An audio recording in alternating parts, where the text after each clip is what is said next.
Le Cambodge dans les années 60. Le royaume vit alors au rythme joyeux et prospère du Sangkum, cette période tant regrettée durant laquelle le roi Sihanouk, alors au sommet de sa popularité, descend dans l'arène politique et entreprend une série de projets et de réformes qui vont transformer l'ancien protectorat français en une nation prospère. C'est le temps des grands travaux, des universités, des vacances, du rock cambodgien et de l'apogée des arts.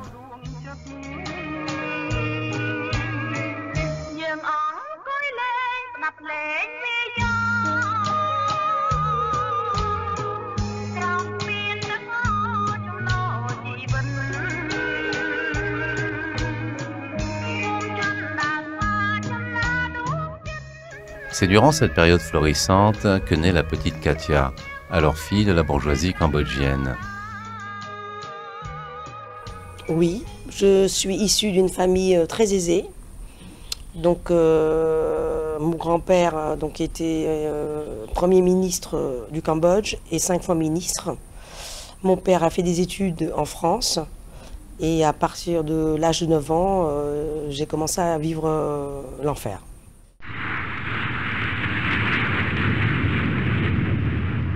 Et cet enfer est tout près, à la frontière vietnamienne, alors que les bombardiers américains opèrent sans relâche le long de la piste Ho Chi Minh qui empiète sur le Cambodge.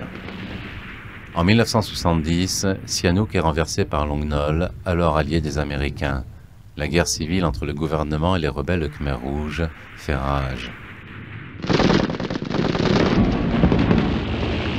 1975, alors que les Khmer Rouges sont sur le point de prendre Phnom Penh, les Américains partent sans se retourner. Le 17 avril 1975, c'est la chute de Phnom Penh. La ville est évacuée. Ceux qui refusent ou traînent sont abattus froidement. La soi-disant libération de Phnom Penh tourne au cauchemar. Pol Pot prend le pouvoir et plonge le royaume dans une utopie de société fondée sur l'homme nouveau. Les années les plus noires du Cambodge commencent.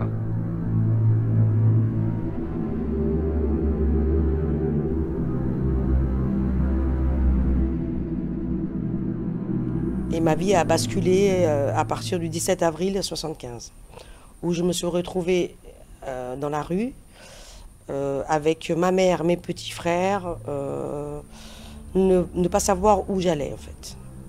J'ai pas compris. Il fallait marcher. Donc au début on partait avec une voiture, une mobilette et un vélo. Ensuite, comme il n'y a plus d'essence dans la voiture, donc c'était la mobilette. Et puis après, c'est pareil. On a fini en vélo et comme il n'y a plus de vélo, on a fini à pied. Même si on avait beaucoup d'argent, on ne pouvait rien faire parce que l'argent, ça servait à rien. Donc on faisait du troc jusqu'à mon arrivée en province. Là, il fallait se débrouiller pour manger, même si c'était des feuilles sur les arbres, on mangeait quand même. Donc on se débrouillait pour laver le poterie qui restait, et on les a lavés dans de l'eau, même si c'était rempli de cadavres, mais il n'y avait pas le choix. Donc il fallait de l'eau pour cuire du riz, sinon on ne pouvait pas manger. On sortait de Phnom Penh, mais on ne savait pas quelle direction on allait. On allait où les Khmer Rouges nous a dit d'y aller. Donc on est arrivé à une province du Cambodge, la route qui est vers la frontière du Vietnam. On s'est arrêté à ce moment-là. Et donc ils ont décidé de nous distribuer des éléments pour travailler, pour faire les champs.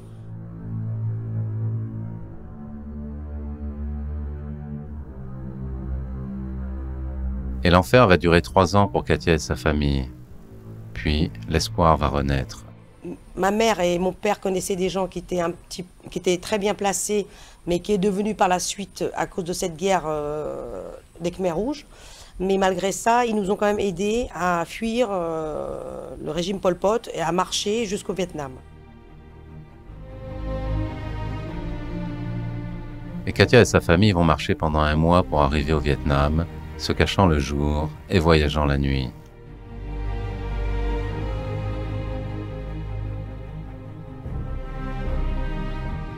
Dans un pays qui se relève encore de ses traumatismes de guerre, la petite Katia doit prendre son destin en main comme une adulte. Ben, je me suis débrouillée toute seule. Donc, au lieu d'aller à l'école, puisqu'on n'avait rien à manger, la nourriture, le riz, quand on faisait à manger, donc on avait une cuillère chacun. On était obligé de partager la nourriture, puisqu'il n'y en avait pas assez. On ne pouvait pas manger. On mangeait pour vivre. On mangeait pas. On vit pas pour manger. Donc, on est obligé de partager ce qu'on avait chaque jour. Et mes grands-parents étant âgés, et mon arrière-grand-mère aussi. Et comme mon petit frère était plus petit que moi, parce qu'on avait quand même 7 ans d'écart, donc j'ai dû travailler partout, sur les marchés. Je ramassais des légumes, je nettoyais le marché. Donc le peu d'argent que je peux ramener, et on achetait la nourriture pour toute ma famille. Quelque part, bon, je ne peux pas dire que je les ai fait vivre pendant des années, mais pendant 6 mois, j'étais quelqu'un qui faisait vivre mes grands-parents, mon arrière-grand-mère et mon petit frère. Et je ne pouvais pas aller à l'école parce qu'on était trop pauvres. Après 3 ans passés à survivre au Vietnam, la famille a l'occasion de s'exiler en France. Et quand on est arrivé, on avait juste un toit, on n'avait pas de frigo, on n'avait rien. Et le soir de Noël, je me rappelle, on est parti avec mon frère, on a regardé le repas des gens. Et puis on est parti faire des poubelles, à côté des poubelles. Donc on a trouvé des farines périmées, mais bon, c'est pas grave, on les a ramenées à la maison. On a trouvé des vêtements, on les a pris. Et en attendant qu'on soit, comment dire, inscrit à l'école, puisque quand je suis arrivée en France, j'avais déjà 13 ans et demi, mais pour être scolarisée normalement en France, ma mère a dû baisser l'âge de mon enfance, de mes papiers, puisque les certificats de naissance n'existaient plus, comme on n'avait aucun papier. Donc elle avait déclaré que je suis née en 68 alors que je suis née en 65. Et c'est pour ça que j'ai pu aller directement en CM1. Et comme je suis quelqu'un de très... je suis une battante. Et donc j'ai appris, j'ai été à l'école jusqu'au bout, jusqu'à Bac+2. Et je n'ai jamais redoublé en aucune classe.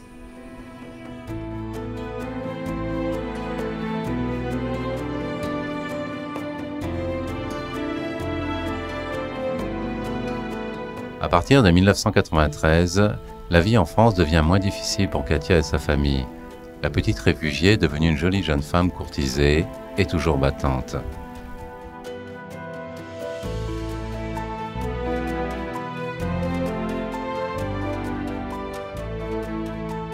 Donc on a changé de maison en maison. Et mon grand-père, il a fini par nous trouver un HLM qui est dans le 93 à Épinay-sur-Seine. Et là, j'ai vécu là-bas, j'ai grandi là-bas. Et à partir de là, j'ai commencé à connaître le père de mon fils. Donc je suis partie, j'ai quitté Épinay-sur-Seine, donc je suis partie vivre à Sarcelles. J'ai continué à travailler parce que mes études, j'avais fini. Et là, j'ai commencé à acheter ma première maison. Et là, j'ai continué à travailler et j'ai rencontré Jean-Michel par la suite, où je suis restée 21 ans avec lui. Et en fait, à partir de là, tout allait à partir du moment où j'ai rencontré Jean-Michel, tout allait très bien.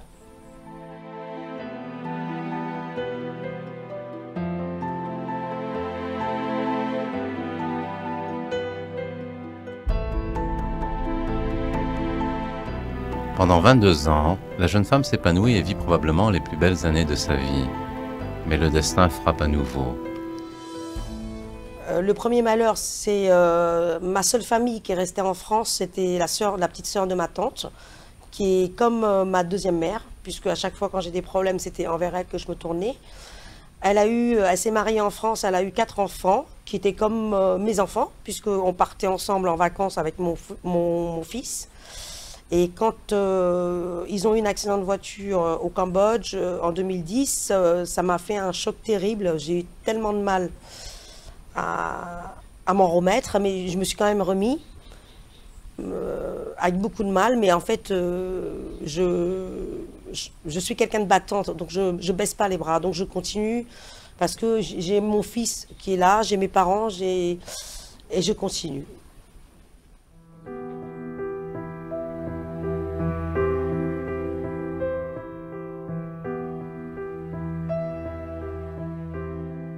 Mais 5 ans plus tard, un nouveau malheur assombrit la vie de Katia. Oui, en 2014, j'ai appris que mon mari avait le cancer et il est décédé en 2015, en mai 2015. Et là, encore une fois, c'est...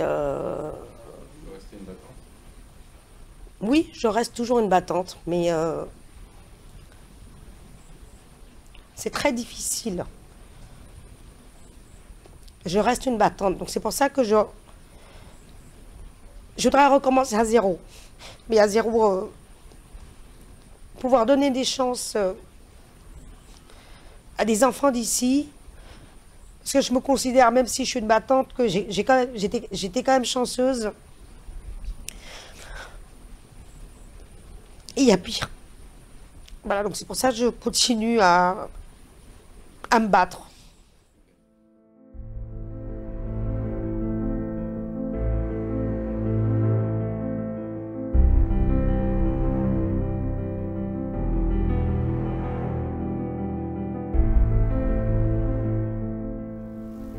Lors d'un de ses voyages vers sa terre natale, Katia décide de retourner à Siem Reap, là même où ce terrible accident avait décimé sa famille. Au-delà du traumatisme qu'elle parvient à surmonter, Katia veut aussi comprendre un peu mieux son pays d'aujourd'hui et son évolution. 25 ans après les accords de Paris qui ont permis d'envisager une paix durable, le Cambodge connaît un développement économique prometteur, avec une croissance annuelle proche de 7%. Mais malgré cela, certaines zones du pays restent un peu oubliées du développement, comme ici dans cette maisonnée de Siem Reap, dont l'aïeule est une survivante du régime Khmer Rouge.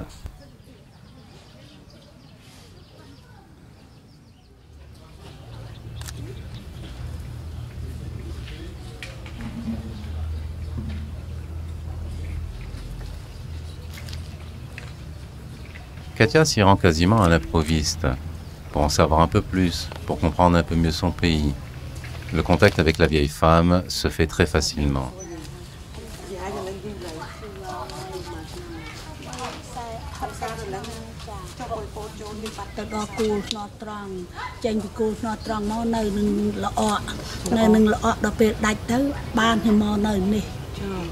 Hay năng côn gì à mình đây con pi côn sấy nhưng con pi con chẳng ngồi đâu chà kê nè đôi thằng kê nè ban chuối cái chuối tại nhom mà nợ này pe nhom xí nhom từ sau mà đai mình nhom xí chân khơi chân ảnh ở trong nó tầm này ai nhưng mình đang thương chuối nó kia mà chơi đời small bậc nhom họ con ai ở ba cái chậu nhưng mà đai mình nhầm thì con nhom phải bên nạc mau chỉ ngao prap con ai bên chào nhom nè nhom spray chè tray ơi nhom tu chè tao có chất thảo ruột đó pup nhom tinh đây này bay chi nè nhom luộc tray mau về nhá nhom thưa phật luộc ôi tới nhom spray con nhom ruột nhom tu nhom ven na chui nhom prap tròn nhom có tê nhom hiện ơi cái chui tê lại cái ta dương chơi bàn trăm rô cái chui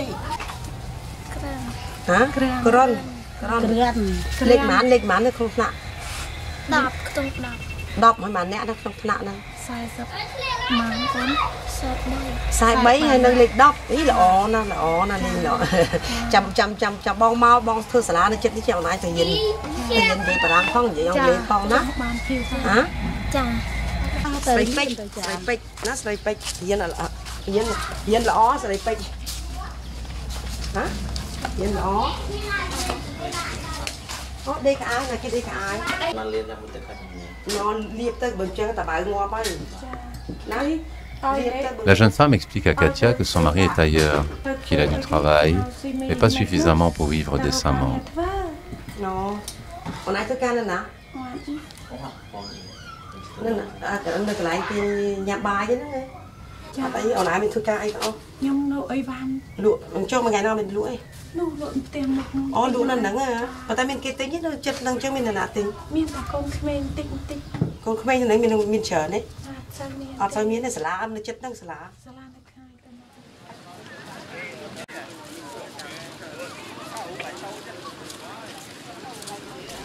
Direction ensuite dans la capitale de la province, en passant par les temples d'Angkor, qui accueilleront 5 millions de touristes en 2016.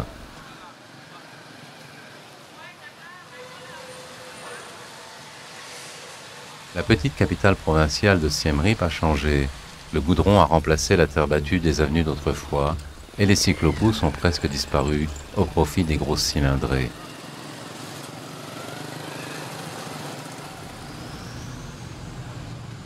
Katia cherche à mieux comprendre pourquoi un tel développement, mais pourquoi un tel déséquilibre. Complètement de l'extrémiste. Ça veut dire des gens qui sont riches, ils sont très très riches. Des gens qui sont pauvres, ben, ils sont très pauvres. Ils ne peuvent rien faire, les pauvres. Donc aujourd'hui, je n'arrive pas encore. Je suis revenue au Cambodge, mais je ne comprends pas encore comment ça peut exister, ces choses-là. On ne peut pas vivre comme ça. Vu ce qu'on a vécu en 75, on devrait tous se donner la main et pas aller à gauche et pas aller à droite. On a eu beaucoup de chance que notre pays est en plein développement. Et on n'est pas beaucoup, on est 15 millions dans ce pays. Alors que par rapport aux autres pays d'Asie, il y a 85 millions au Vietnam, 75 millions en Thaïlande. Et je vois d'autres pays qui se développent énormément et rapidement. Et nous, on est à la traîne et les pauvres, ils restent de plus en plus pauvres. Ils ne peuvent rien faire, les pauvres. Ils n'ont aucun moyen. Ils font ce qu'ils peuvent. Mais si les gens, si l'État, enfin si personne ne les aide, ils ne pourront jamais se remonter. Et les enfants, s'ils n'ont pas une bonne éducation, ben, ils ne pourront jamais non plus réussir.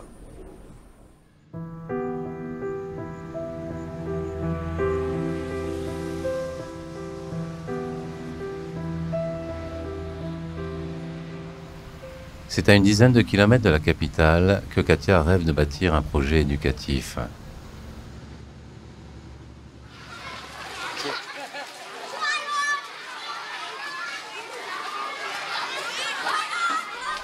En fait, ce terrain, il a été acheté par ma mère et par ma tante qui est décédée, que maintenant, ça m'appartient. Et depuis leur décès, depuis 2010, je n'ai jamais revenu sur la route de Siem Reap parce que c'est trop difficile. Et c'est la première fois que je suis revenue ici, c'est parce que j'ai un projet, c'est construire une école. C'est pas parce que le destin ne nous favorise pas qu'il faut se laisser aller. J'ai beaucoup de chance parce que par rapport à d'autres. Et j'ai toujours adoré les enfants. Parce que j'ai des nièces et des neveux, quand ils me voient, ils me sautent au cou. Et c'est les plus belles choses qui restent, c'est les enfants. Et donc voilà, c'est la seule chose que je voudrais aider, c'est leur faire savoir qu'il n'y a pas que... Ils ne sont pas seuls au monde. Je ne dis pas que je suis quelqu'un de science infuse ni quoi que ce soit, mais tout ce que je peux essayer, tout ce que je peux faire ou tout ce que je peux essayer, je le ferai. Donc on a été voir le terrain ensemble. Donc ce que je voudrais faire, c'est construire une école sur un terrain qui fait à peu près 1800 mètres carrés. Et par contre, il y a de l'eau. Donc il faut voir avec un architecte. Un expert. Ouais. Ce qu'on peut construire. En fait, je ne sais pas s'il y a un COS ou pas. Katia retrouve ensuite quelques amis responsables d'ONG ou consultants qui veulent l'aider dans son projet. Superficie au sol. Est-ce qu'ici c'est la même chose? Ouais, on doit respecter bien sûr une limitation, mais en général... C'est construire des écoles pour plusieurs classes. Oui, plusieurs classes. Plusieurs classes pour les enfants entre 5 et 9 ans. Voilà, entre 5 et 9 ans. Donc il y a une classe de CP, CE1, CE2, éventuellement CM1. Et dans cette école-là, je voudrais aussi qu'il y ait une cantine pour que les enfants puissent être nourris.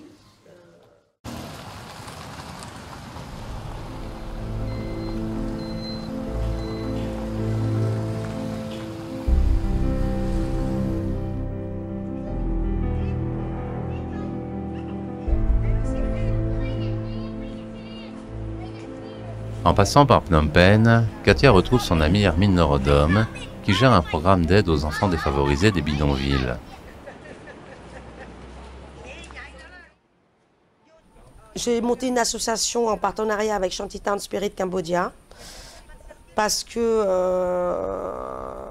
au début, donc je faisais partie du Better World qui est en Inde, qui s'occupait de l'environnement et de l'économie sociale. Et après, bon, avec des discussions avec de la famille royale et tout ça, ils m'ont dit, mais pourquoi tu ne fais pas vraiment l'humanitaire dans ton pays? De toute façon, j'étais prête à faire de l'humanitaire. De toute façon, je ne peux pas faire autre chose, c'est fini. J'ai plus la niaque pour faire des choses pour moi. J'ai envie de faire du bien, d'aider les enfants, parce que j'ai toujours adoré les enfants, parce que de toute façon, l'avenir, ça commence par les enfants, par l'éducation qu'on peut leur donner. Et on ne m'a pas spécialement éduquée. Je me suis éduquée moi-même, mais tout le monde ne peut pas faire la même chose que moi. Et donc, il faut quand même donner la chance à chaque enfant. Quand je les vois, ces enfants pauvres ici, ils ont constamment le sourire, même s'ils sont pauvres, même s'ils n'ont pas de chaussures, même s'ils ne se lavent pas, même s'ils n'ont pas assez pour manger, même s'ils ont que... ils sont maigres, ils sont mal nourris, mais ils ont toujours le sourire.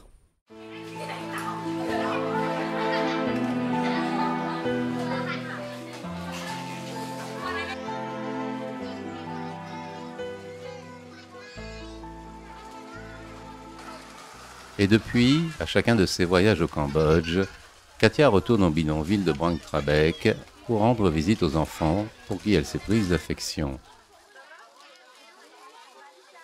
L'arrivée de Katia ne passe d'ailleurs jamais inaperçue, et les enfants sont nombreux à se regrouper rapidement autour d'elle, sachant aussi qu'elle vient toujours avec quelques surprises.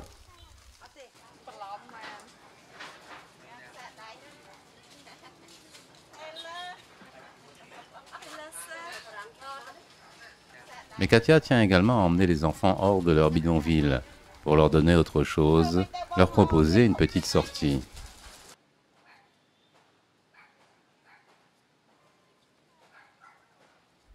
À tour de rôle, elle propose à plusieurs d'entre eux de faire une sortie. Ce sera à la pizzeria ou au parc de jeux pour enfants.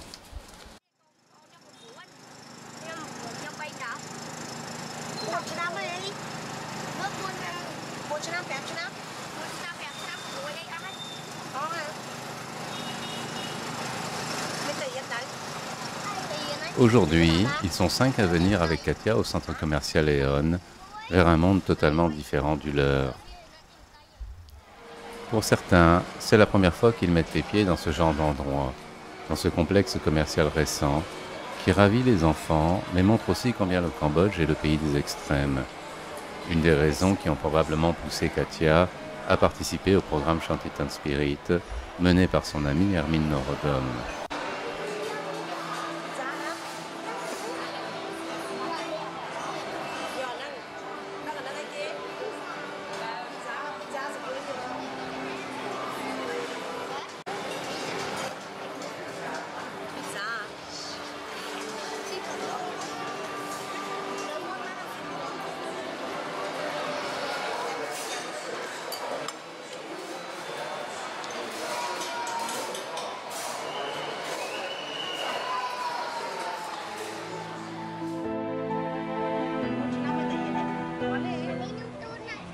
Et de retour au bidonville, Katia s'attarde de longs instants avec ses petites protégées, dont une qu'elle a choisi d'adopter, car elle lui rappelle ô combien la petite réfugiée qu'elle était il y a plus de 40 ans.